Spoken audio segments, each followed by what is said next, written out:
even though most ERC20 tokens were circulating, a lot of people said that the liquidity on sexes was extremely thin. What is your kind of like, I guess, response to that? The vast majority of people don't understand markets, honestly, and liquidity, and the difference between like spot and perps markets and how these things dominate and drive pricing. The way that this played out was effectively driven in perps markets to start. So the pricing implications initiated in the perpetuals market. And I think there's been some pretty strong evidence that's been put out by third parties. On top of that, you had this like massive short that was entered, or massive perp selling that entered at, I think, like roughly around the same time. That was, I think, around $15 million in a couple seconds. So you had this like, triggering event that pushed the price down. And normally what you see in a liquidation is you see this like rebound. But what ended up happening here was that happened, collateral was seized because it was ohm on ohm leverage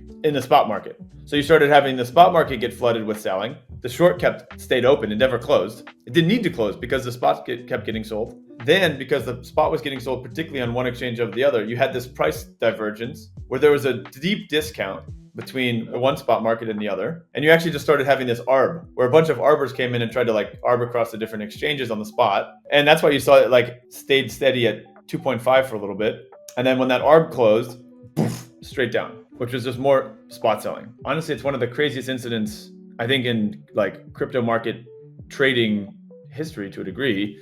Just some of the dynamics, and those guys I think did a really good job of kind of researching it and understanding it. But there was nothing that a market maker could do. I mean, we got the logs from our market makers. They were bidding as much as they could. I mean, right? Like market makers are not meant to take directional risk.